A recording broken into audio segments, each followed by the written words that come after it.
Esse exemplar que está hoje na bancada é uma oficina portátil. O nome já é sugestivo. Se eu tenho uma oficina portátil, eu tenho um instrumento que faz várias coisas ao mesmo tempo. Eu poderia chamá-lo até de multímetro, por que não? Porque ele faz vários tipos de testes ao mesmo tempo. Mas o inusitado para o ano de 2024, ao olhar num instrumento como esse, é que nós temos um provador de válvulas. Ele tem aqui 22 soquetes preparados para fazer testes nas válvulas. Ele é também um testador de transistor. Está aqui o soquetezinho para espetar ali emissor, base e coletor. Com certeza transistores de germânio, ele foi dimensionado para isso. E ele é também um multímetro, porque ele tem aqui uma entrada comum, uma entrada para medir tensão e corrente em miliamperes e uma entrada para medir impedância, ohms. Quando a gente olha o galvanômetro, a gente vê aqui no detalhe, aqui embaixo tem uma escala de 0 a 50 para medir o beta. Depois a gente tem uma escala, MA deve ser ruim, mal, alguma coisa assim, em dúvida e boa. Uma escala para medir as válvulas, está escrito aqui, ó. Ali embaixo, a primeira escala, beta, ou fator beta, é o ganho estático em corrente contínua, né? De 0 a 50 transistores. A escala para medir ruim, em dúvida ou bom. Essa mesma escala a gente vê no instrumento americano, olha lá, ó. Trocar, em dúvida e bom, good. Então aqui é a mesma coisa em português, claro, para um instrumento fabricado no Brasil. Aí a gente vê duas escalas para medir tensão CC, de 0 a 100 volts e de 0 a 500 volts, tá aqui, tensão CC. Aí a gente vê uma escala para medir tensão CA, é aquela mesma ali, de 0 a 500 volts em corrente alternada. E ali em cima a gente vê uma escala para medir impedância, que vem do 0 aqui na direita até o infinito e termina aqui mais ou menos em 5k ohms. Bom, então isso pode ser chamado de multímetro. Na época, talvez eles não optaram por não usar esse nome, porque oficina portátil era mais sugestivo. Quando a gente olha para as escalas, aquilo que a gente vê lá está disponível aqui. X10, X100 para impedância, 10 volts CA, 100 volts CA, 500 volts CA, 10 volts em corrente contínua, 100 volts em corrente contínua, 500 volts em corrente contínua, 1 mA e 100 mA. Bom, a escala de corrente é um pouco limitada, mas 100 mA dá para testar vários setores de um aparelho valvulado. Aqui a chave que liga e desliga, desligado, PNP e NPN para o teste de transistores. E aqui a gente vê a chave para testar válvulas, analisar circuito, que vai ser usado a parte que podemos chamar aqui de multímetro, né, para ser mais familiar, mas são essas medições aqui, e o teste de transistor, que a gente vai usar essa entradinha aqui para medir o transistor. Aqui em cima, na opção corte, ganho vezes 4 e ganho vezes 1 para usar essas escalas aqui de ganho.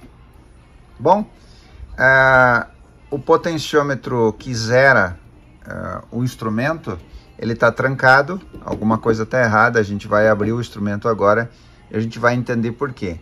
Um olho, na época que isso aqui se chamava, vulgarmente falando, né, se chamava olho de boi isso aqui.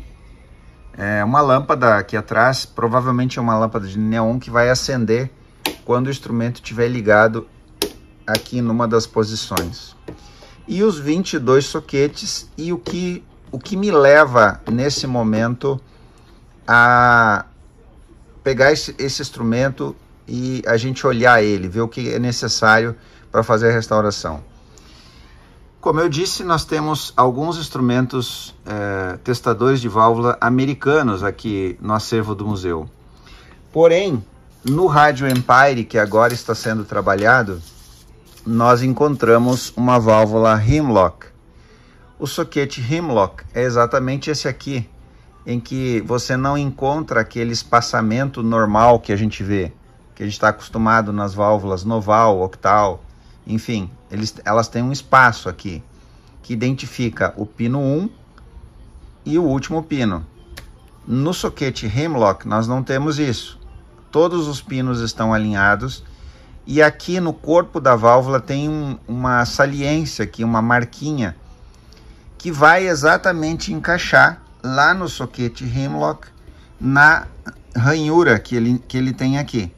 Então, lá embaixo estão os pinos da válvula, 2, 4, 6, 8 pinos.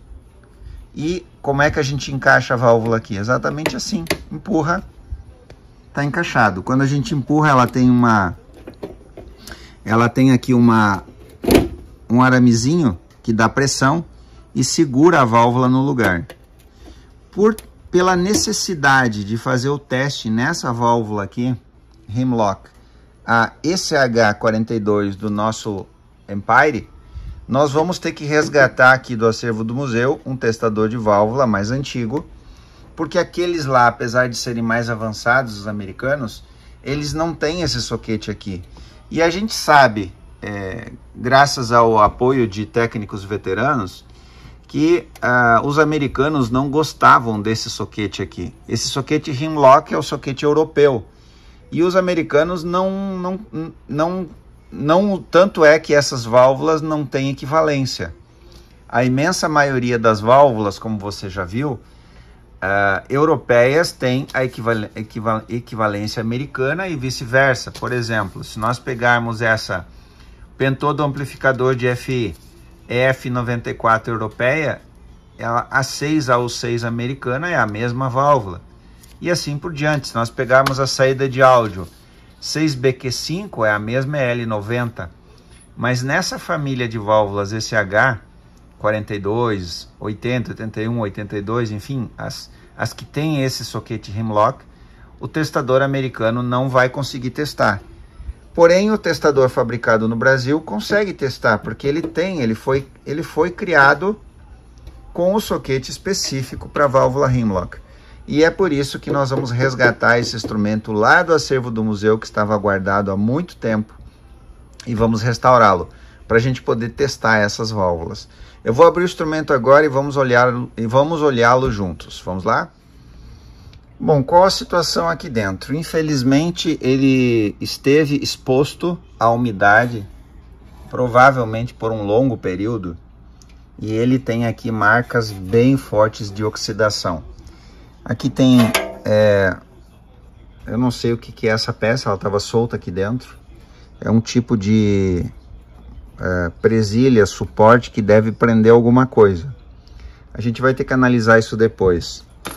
É interessante que ele usa pilhas, olha aqui, ó. Ele usa pilhas de 1,5 volts, claro, para a parte do multímetro, né? Que vão aqui dentro. Ah, sim, agora eu entendi. O cabo de força original, eu não tinha mostrado antes. Vamos compartilhar isso. Agora eu entendi. Cabo de força original, tá aqui. É o que veio de fábrica com o equipamento, ó. Muito legal. Então, o cabo de força original. Aqui está a etiqueta que eu não havia mostrado antes. CRT. CRT é a abreviatura do fabricante. Eu não lembro agora o que exatamente significa, mas eu prometo pesquisar e assim que eu descobrir eu coloco aí nos vídeos. Tá aí o modelo, ó, CRT, marca registrada, modelo 801. Voltagem, amperagem, ciclos, 110, 220, indústria brasileira. Tá ali o seletor de voltagem. Os pezinhos aqui são ainda os originais, estão íntegros. Aparentemente o que esse instrumento mais sofreu foi por estar exposto, sujeito à umidade e oxidação, né? Olha a situação deplorável que está o transformador de força. Olha aí. Nossa, ele sofreu muito. Com certeza pegou muita umidade aqui. Esse transformador não tem mais condições de funcionar, a gente vai ter que fazer outro. Ainda bem que a gente tem um profissional da nossa confiança que pode enrolar um transformador exatamente igual. Ele vai pegar outro ferro e vai fazer um clone desse transformador original. E nós também temos o esquema original desse instrumento e temos o manual o manual do usuário dele, que tem toda a tabela das válvulas para poder fazer a comutação. Como é que você faz o teste das válvulas? Você vai colocar uma válvula, por exemplo, se eu quisesse testar essa SH42, eu colocaria aqui no soquete. E aí eu iria setar válvulas e tem um conjunto de teclas que tem que ficar na mesma posição. Você nota aqui que as teclas que comutam a parte do multímetro de tensão e impedância, elas também têm uma sequência de números. Então, eu não sei, eu tenho que olhar no manual, mas supondo que eu vou colocar uma válvula aqui, esse H42 tem uma posição específica que essa chave tem que ficar, tem uma posição específica que essa chave tem que ficar, essa também, e assim a gente vai ter a medida aqui da válvula que está em teste, qualquer outra válvula que esteja em teste aqui. Para isso, tem que ter o manual do usuário. Sem o manual do usuário seria impossível usar o instrumento, mas nós temos. Bom, analisando o circuito, a gente pode ver que ele está absolutamente original. E isso é maravilhoso. O problema desse instrumento seria um problema, esse instrumento, se ele estivesse mexido. Aí a gente teria problemas. Como eu tenho esquema, eu não me preocupo com esses fios aqui que estão soltos. A gente pode analisar no esquema e depois ver o que precisa ser feito. Essas chaves a gente vai limpar com o limpa-alumínio, que eu já mostrei em outros vídeos, e elas vão ficar brilhando como no dia que elas saíram da fábrica. Vamos fazer um teste nesses resistores, verificar se eles estão todos com a sua impedância que se deseja. E aqui eu notei, agora eu não havia notado, mas nós temos duas lâmpadas. A lâmpada com indicação CC e essa lâmpada verde aqui, que depois a gente tem que ver quais as funções delas. Mas realmente o transformador de força está deplorável. E o que eu vou fazer agora é tirar esse transformador de força daqui e vou levar lá no profissional que faz o enrolamento. Enquanto ele faz o novo transformador para colocar aqui, a gente vai fazer essa parte de teste de resistores, lavagem completa das chaves para eliminar completamente os maus contatos, ver essas ligações. E agora eu entendi para que serve isso aqui. Isso aqui é um suporte, muito provavelmente para 4 pilhas grandes ou médias, que provavelmente ele deveria ter algum parafuso que segurava ele aqui no lugar, em algum ponto aqui do chassi, da caixa, justamente para acomodar o que diz aqui, ó, as 4 pilhas de lanterna, como se dizia nessa época, de 1,5 volts. Aí ele tem, aí já está a explicação, fio branco, fio vermelho, fio azul, está aqui. Fio branco, fio vermelho, fio azul. Esses são os fios que ligam as pilhas. Então ele tem uma derivação, ó, ele tem as ligações, a gente vai fazer um clone. E tá aqui, ó. Achei já, está aqui a posição. Aqui, exatamente nessa posição, vão 4 pilhas de lanterna, como diz no manual, e vão ligados, então, esses 3 fios aqui, para funcionar a parte do multímetro. A gente vai devolver a originalidade para isso aqui, colocar tudo no lugar, colocar as pilhas para que o instrumento funcione como ele era quando era novo, mas o que realmente nos interessa é a parte de teste de válvulas, para a gente superar essa dificuldade dos testadores americanos não terem o teste para a válvula Hemlock. Aqui está o potenciômetro que zera o galvanômetro e ele está agora aqui olhando por dentro. Olhando por dentro, dá para notar que esse potenciômetro está travado por algum motivo. Completamente travado, ele não se mexe. Ó, ele não se mexe. A gente vai ver depois, se precisar, vai ser substituído. Bom, esse projeto demanda mais de um vídeo, porque a gente vai ter que esperar chegar o transformador substituto. Eu espero que você tenha gostado e até o próximo vídeo. Obrigado.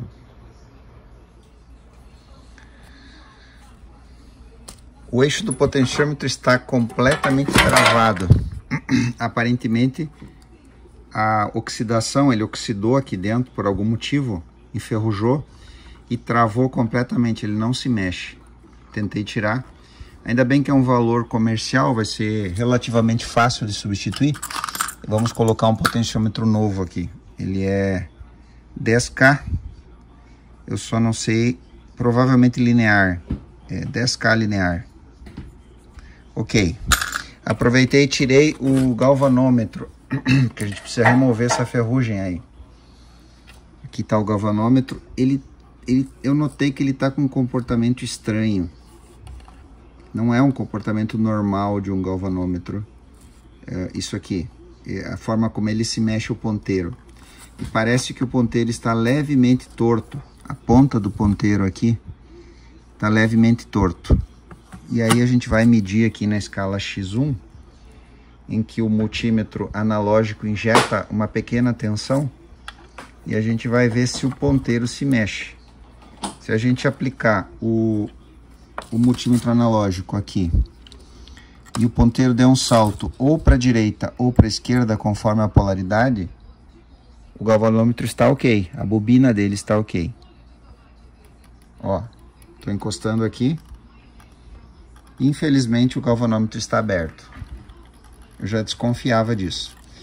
Mas isso não é um problema. Esse galvanômetro agora vai viajar. Ele vai lá para o colega Pimenta. Eu já mostrei aí outros vídeos em que o Pimenta fez restaurações de galvanômetros para nós. E eu sei que o Pimenta vai me devolver esse galvanômetro novo, funcionando perfeito. Bom, nesse meio tempo eu já fiz uma amostragem nos resistores.